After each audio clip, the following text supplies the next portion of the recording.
First year honours के प्यारे बच्चों, पिछले वीडियो में मैंने आपको मौसम मानचित्र के अध्ययन के 3 तत्वों के बारे में बताया था। आज मैं उससे आगे के बारे में आपको बता रही हूँ। चौथा जो इसमें टॉपिक वो होता है आकाश की दशा। यानी जो 7 तथ्य हैं मौसम मानचित्र को पढ़ने के, उसमें प्रारंभिक सूचना, वायुदाब और पवन, इनके बाद हम आकाश की दशा के बारे में पढ़ते हैं। अब आकाश की दशा का किस तरह से आप उसका अध्ययन कर सकते हैं, तो जैसे सबसे पहले आप देखेंगे कि मेघावरण की मात्रा, यानी भारत में मानसून जिस तारीख के डाटा इस मानचित्र में प्रदर्शित किए गए हैं, उन डाटा के अनुसार हम देखते हैं कि प्रायद्वीपीय भारत के जो एरिया हैं उन पर आकाश जो है वो मेघों से भरा हुआ है और प्रमुख जो केंद्र हैं वहाँ आकाश का लगभग 7/8 यानी काफ़ी अधिक मात्रा में वहाँ आकाश दिखाई दे रहा है। आकाश में मेघ से ढका हुआ दिखाई दे रहा है। अब उन मेघों की प्रकृति कैसी है, यानी वो पानी से भरे हुए हैं, नीचे ऊंचाई वाले हैं, तो इनको मेघों की प्रकृति में देखेंगे कि इनकी जो हाइट है वो निम्न ऊंचाई वाली दिखाई गई है। उसके बाद आपकी वायुमंडलीय परिघटनाएं, जैसे तेज तड़ित झंझा है, उसके बाद रेतीला तूफान है, या दक्षिण में बौछार है, या अल्पकालीन झंझा है, या अन्य जितनी भी वायुमंडलीय परिघटनाएं हैं उनके तहत भी हम आकाश की दशा का अनुमान लगाते हैं। उसके पश्चात हम देखते हैं वर्षा। इसके बाद इन 3 टॉपिक्स को, आकाश की दशा के इन 3 भागों को देखते हुए उसके बाद हम पढ़ते हैं आगे वर्षा के बारे में पढ़ते हैं। अब वर्षा का वितरण कैसा है, यानी आपके उस दिन किन किन क्षेत्रों में वर्षा अधिक है, कम है, सामान्य है या सामान्य से भी कम है। तो इन क्षेत्रों में आप सामान्य वितरण जो देखेंगे कि किन किन एरियाज़ में वर्षा का वितरण ज़्यादा है, किन किन एरियाज़ में वर्षा का वितरण कम है। फिर उसमें से अधिक वर्षा के कुछ केंद्र निकाल लिए, जैसे इसमें से कि पिछले 24 घंटों में कुछ केंद्रों पर वर्षा कितना प्रतिशत हुई है। तो आपके कुछ केंद्र मैंने यहाँ लिखे हैं, जैसे मान लीजिए महाबलेश्वर है, वहाँ 21.9% हुई है, मरकारा में 19.1 हुई है, कंकर में 15.6 हुई है, अमरावती में 15.2% वर्षा का वितरण दिखाई दे रहा है।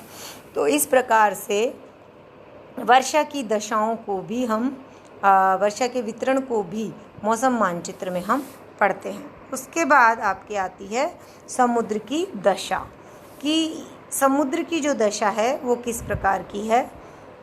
चेन्नई में, जैसे दक्षिण पूर्व और दक्षिणी खाड़ी में सागर में सामान्य तरंगित लहरें हैं, तो इसको मॉडरेट यानी कि सामान्य है। उसके बाद प्रक्षुब्ध यानी रफ है, फिर वेरी रफ। तो ये ऐसे सिंबल्स हैं, जब आप अपना मौसम प्रतीक देखेंगे तो मौसम प्रतीकों में ये सारे शब्द आपको मिलेंगे एक प्रतीक के साथ, और उस प्रतीक को जब आप देखना चाहेंगे तो किसी भी मौसम मानचित्र में जब आप देखेंगे तो वो प्रतीक कहीं ना कहीं आपको बना हुआ दिख जाएगा, यदि वो मानचित्र मानसून काल का है, क्योंकि ये सारी दशाएं जो हैं वो मानसून काल की है। तो मानसून काल में आपको ये सारे शब्दों के जो प्रतीक हैं वो आपको आपके मौसम मानचित्र में दिखाई देते हैं। फिर अब समुद्र की दशा देखने के बाद हम आगे बढ़ते हैं। तो जो 7वां पॉइंट है वो ये है कि जो तापमान का विचलन है वो किस तरह से दिखाया जाता है। तो तापमान का विचलन दिखाने के लिए आप देखेंगे कि इसमें माइनस और प्लस इस तरह की रेखाएं बनाई जाती हैं, तो जो माइनस दिखाया जाता है वो ऋणात्मक विचलन होता है और जो प्लस में दिखाया जाता है वो धनात्मक विचलन होता है। तो जिन एरियाज़ में तापमान का जो विचलन है वो अधिक होता है, सामान्य से अधिक होता है, तो वो आप देखिए इधर इसमें लिखा है कि पूर्वी राजस्थान और अधिकांशतः मध्य प्रदेश के अधिकतम तापमान जो सामान्य से 4 डिग्री ऊंचा है और पूर्वी उत्तर प्रदेश, मध्य बिहार, पश्चिमी बंगाल, उत्तरी पश्चिमी उड़ीसा, इन एरियाज़ में जैसे हम जाते हैं तो वहाँ धनात्मक विचलन आपको देखने को मिल रहा है जो 2 डिग्री सेंटीग्रेड तक है। अब आप इसमें ऋणात्मक देखेंगे तो ऋणात्मक विचलन जो है वो दिखाई दे रहा है आपके तटीय क्षेत्रों में। अब आपका ये मौसम का मानचित्र है। आप देखिए इसमें लिखा हुआ है दाहिनी ओर, इस मानचित्र में दाहिनी ओर लिखा हुआ है इंडियन डेली वेदर रिपोर्ट। उसके साथ ही इसमें जिस दिन इसको लिया गया है उस दिन का जिक्र है, उस वार का जिक्र है, उस डेट का जिक्र है और उस समय का जिक्र है। ये सारा इसमें लिखा हुआ है। उसके बाद आपको इसमें ढेर सारे सिंबल दिखाई दे रहे हैं। जो ये ब्लैक कलर के सिंबल दिख रहे हैं ये मेघ की स्थिति को दर्शा रहे हैं। इसमें कुछ में देखिए आप कि कुछ गोले खाली हैं, कुछ गोले पूरे भरे हुए हैं। तो ये मेघ की स्थिति यानी उसमें मेघ जो है उसमें जल की मात्रा कितनी है। पूरा मेघ में जलीय जैसे चूँकि ये मानसून समय का है तो आप देखिए इसके ज़्यादातर गोले जल से भरे हुए यानी मेघाच्छन्न आकाश को दिखा रहे हैं। फिर इन गोलों के साथ एक लाइन आपको दिखाई दे रही है, वो लाइन दिखाती है आपकी हवा की गति को।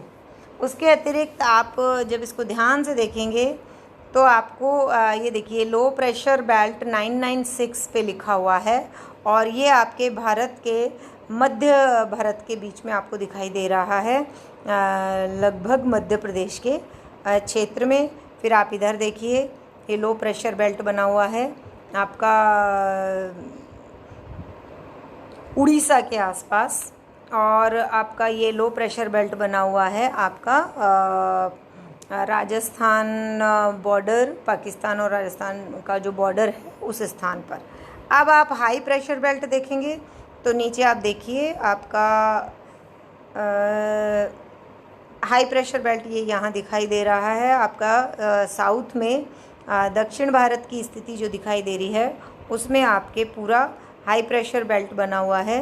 तो हवाओं की जो दिशा है वो आपकी हाई प्रेशर बेल्ट से लो प्रेशर बेल्ट की ओर आपको दिखाई देगी और इसी दौरान जो ये आपको ये जो गोल गोल इस तरह की रेखाएं दिख रही हैं ये सारी समदाब रेखाएं हैं जिनके द्वारा दाब को दिखाया गया है। और इसमें जब मैंने शुरू में दाब प्रवणता की बात की थी तो ये देखिए बहुत पास पास जब रेखाएं आपको दिखाई दे रही हैं तो इसका मतलब यहाँ पर दाब प्रवणता अधिक है। तो इस तरह से मौसम मानचित्र का अध्ययन किया जाता है।